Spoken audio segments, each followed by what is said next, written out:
Anything in life worth having is worth working for. This is the guiding principle of Susan Starrett's life. She started working with the Bryan Adams High School Orchestra in September of 1968, and at the end of the school year, an audition tape was submitted.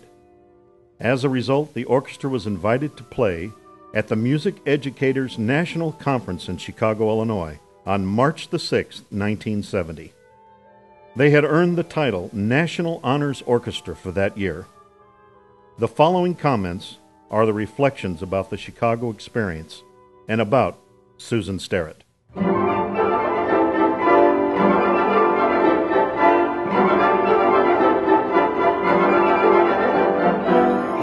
Everyone should have the opportunity to reach for the stars and fulfill a dream.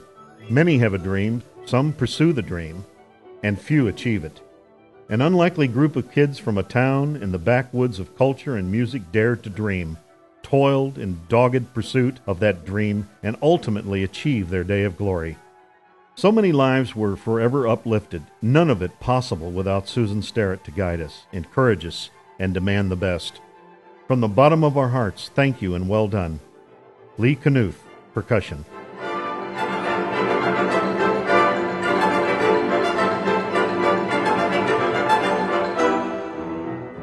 I remember a level of excitement about music that I had never experienced before. Everyone was excited about our trip to Chicago. We were playing music that was really above our level, but Susan Starrett worked with us tirelessly to bring us along. Do you remember the steak dinner that we were treated to before our concert? She really did treat us as winners. God bless Susan Starrett for all her inspiration. It has stayed with me all my life. I love music. I love to perform. I know that was a gift from Ms. Starrett. Debbie Lowry Maxwell, bassoon.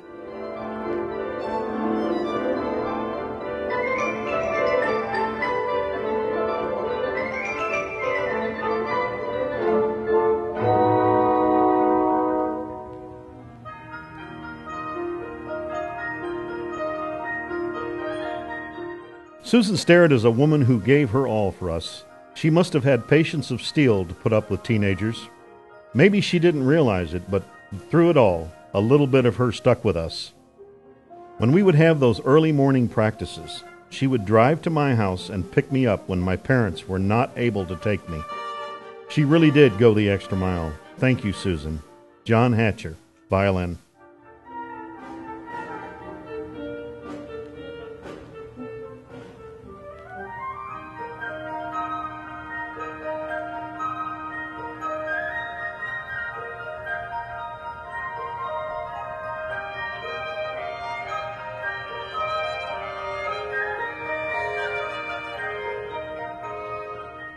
My commitment to music and the orchestra was not total when I entered BA in the fall of 1968.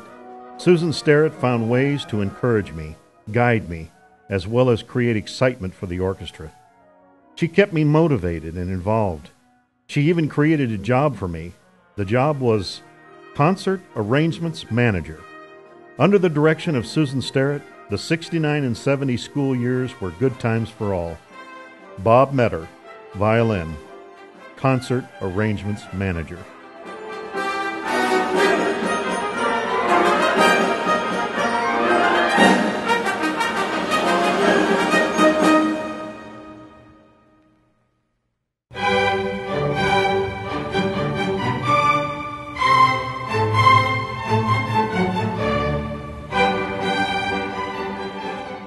Susan Starrett supported my shaky and literally shaking attempts to make music. She asked me to be the orchestra's secretary and allowed me to be her personal assistant. This gave me focus during the sad time of my parents' breakup. She helped us all see ourselves as more than orchestra geeks. She helped us see ourselves as true artists with the ability to dig deep and pull out greatness. Don't we all hold our heads a little higher, having been the high school orchestra of the year? As a retired teacher now, I know the power a teacher has over young lives. I will always be grateful for her extraordinary example of faith, perseverance, and vision. Judalon Maines, violin.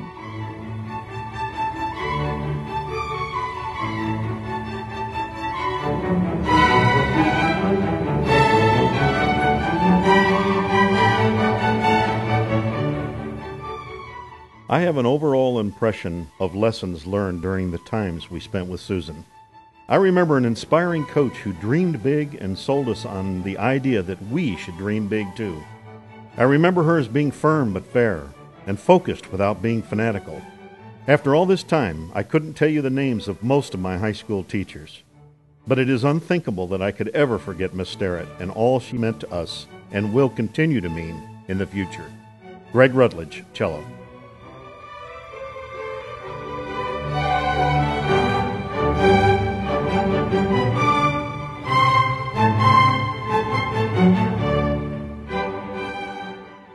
A director named Susan Starrett proved that the whole could exceed the sum of individual parts through dedicated daily rehearsals, practice sessions, and occasional pep talks.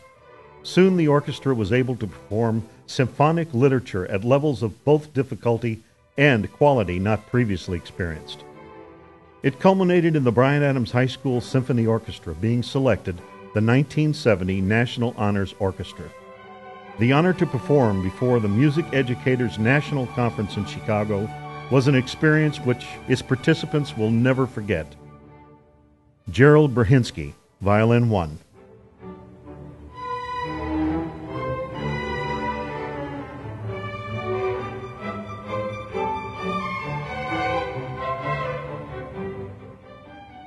Susan Starrett has a way of automatically and effortlessly making her students feel special and important. I remember her compassion, understanding, and wonderful smile. My viola was the springboard for a career in music ministry. I feel certain that any confidence Susan Starrett passed on to me was the catalyst for my success. I love this opportunity to tell Ms. Starrett what I should have told her much earlier. Thank you. Sue Walker Britton, viola.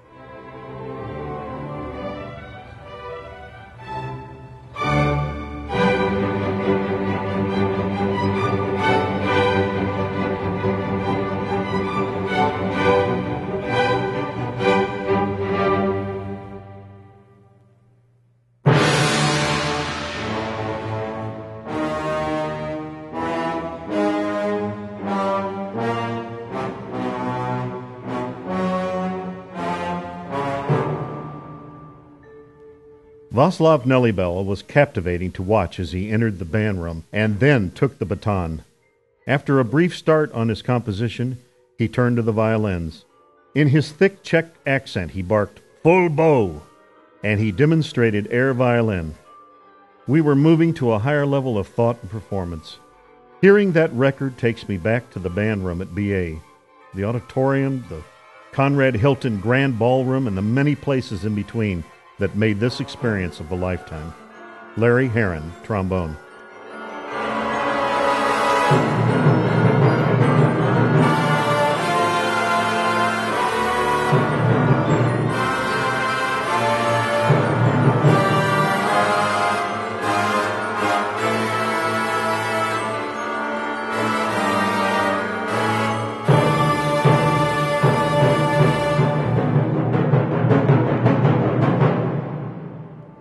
I owe a debt of gratitude to the late Charles Linz for recommending me to Susan Starrett to play in the orchestra.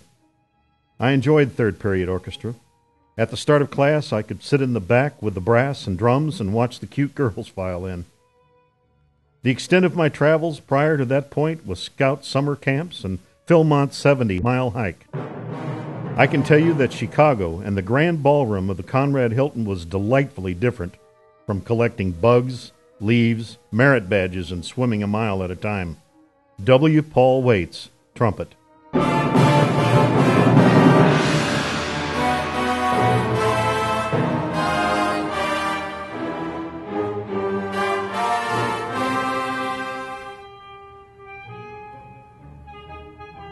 Looking back now, I realize that my orchestra mates are some of the best people I have met in my life, and the experiences we had both in school rehearsing and in Chicago were priceless.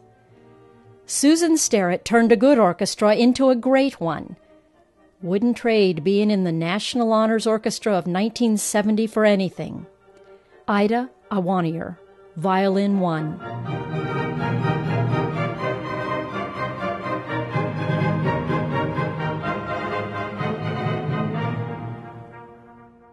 At one point in my life, I had considered going to law school.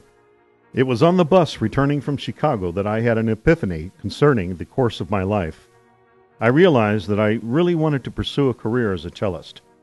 Susan was able to get me admitted to the University of Illinois, even though it was well past the deadline. My career in music consists of performing and teaching. Susan, thank you for your contributions musically and personally, and I thank everyone for making that time of my life such a rewarding and enjoyable one. Larry Veal, cello.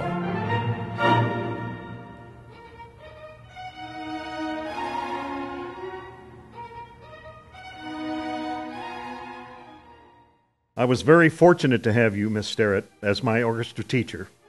I vividly recall your enthusiasm for all your students. In those days, my mother was dying of cancer, and after she passed away, you extended a kindness to me I shall never forget. After she was gone, I was really looking forward to March and our trip to Chicago. What a wonderful life experience you gave me. Thank you for all you did for me. Rick Lowe, trombone.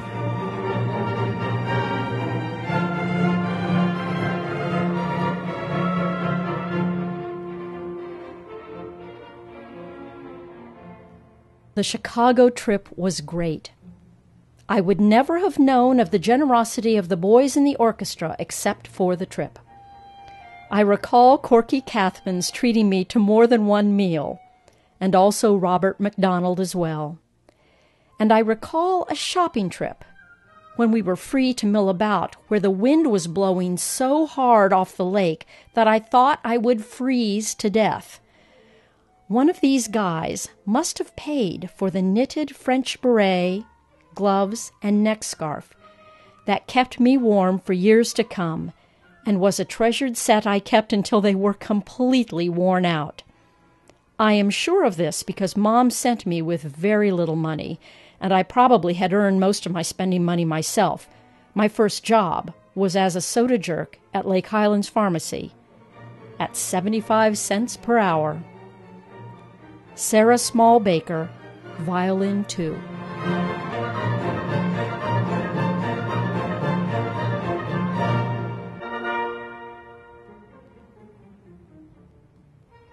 I had never been pushed that hard by anybody. She arranged for me to start taking lessons from a wonderful teacher in the DSO and got me into Dow High and Allstate. She encouraged me to stick to two things that I love to do. For her, it was violin and tennis. For me, at that time, it was double bass and golf. Over the years, my two things changed. Double bass became bass guitar, then the automobile business, and then eventually double bass again. Golf became semi-pro football, fox hunting, then polo, and now sailing. Doing the two things has managed to provide the balance that Susan told me it would, and I wouldn't have it any other way. I am very grateful to Susan Starrett. She wasn't just the orchestra teacher. She was my first life coach. Bobby Archambault, double bass.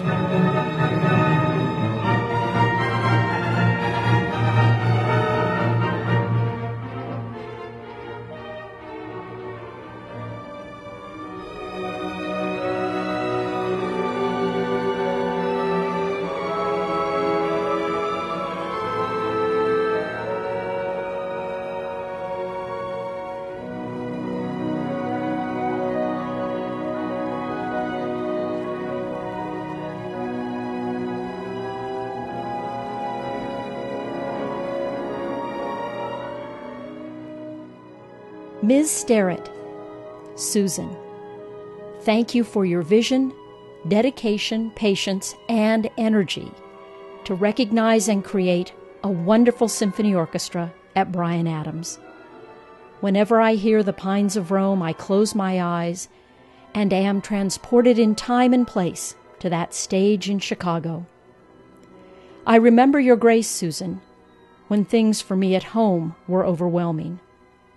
In the orchestra, everyone had their part to play, everyone mattered, and you led us to demand consistent excellence every time we played. Thank you, thank you. Sue Wilchester Reno, violin.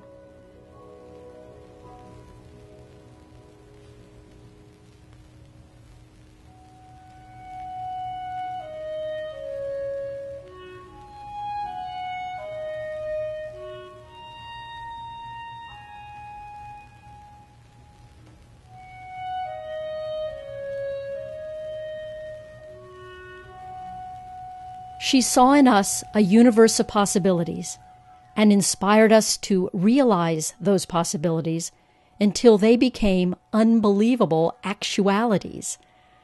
What a magical time we had that year, and it would be quite impossible to ever forget it. She was my violin teacher, mentor, and guiding light. She is the reason I was able to get a college education. She made sure that I was squared away with scholarships to make it possible. She made each student feel as if they were supremely important to her. That is why we all loved her and why I love her still. The concert in Chicago was not only magic, it was a triumph of our collective musical souls. Denise Neal, violin.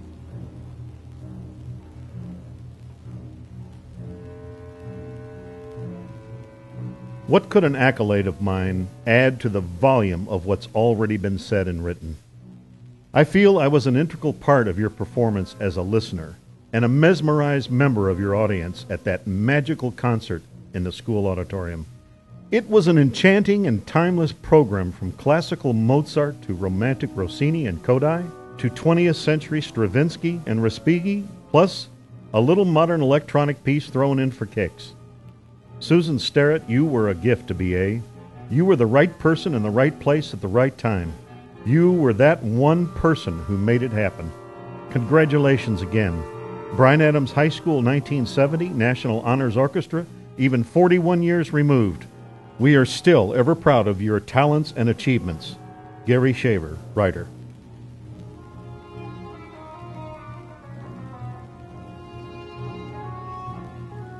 When I first began rehearsals with Ms. Starrett, I already knew I wanted to be a professional French hornist. To realize my goal, I needed to study with a principal player of a major orchestra. The trip to Chicago gave me that perfect opportunity to meet Chicago's principal horn. When I played for him, he offered me the opportunity to come study with him. One summer off I went. The result yielded 3 years as co-principal horn of the Chicago Civic Orchestra and principal horn of the Northwest Indiana Orchestra. Thank you, thank you, thank you, wonderful Ms. Starrett. Barb Kylie Norton, French horn.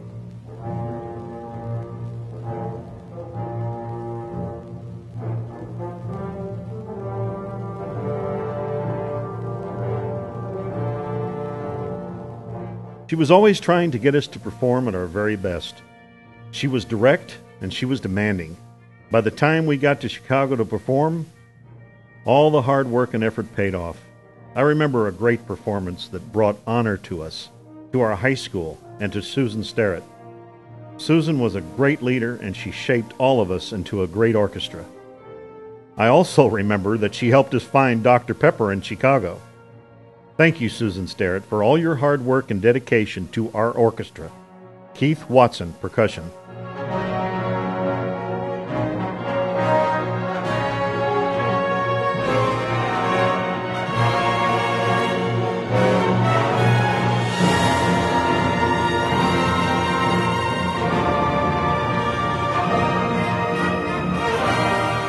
Having Ms. Starrett our senior year was truly the icing on the cake.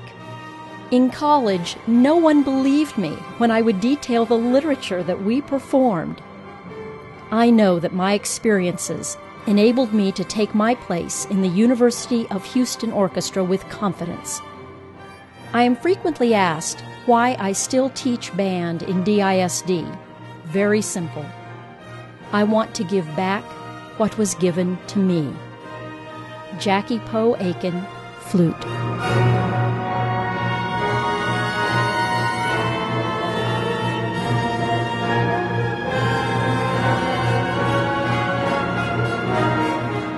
It takes patience, skill, determination, a sense of humor, and an incomparable wit to corral 70 wild stallions and mares. Susan Starrett did it. She did what an excellent educator does. She found excellence in us far beyond what we could have ever imagined. The last movement of Respighi's Pines of Rome started from a distance and shone greatly at its conclusion. So can our lives be a testimony to Miss Starrett and to each other. We owe you a tremendous debt of gratitude for shaping our lives then and now. Corky Cathman, oboe.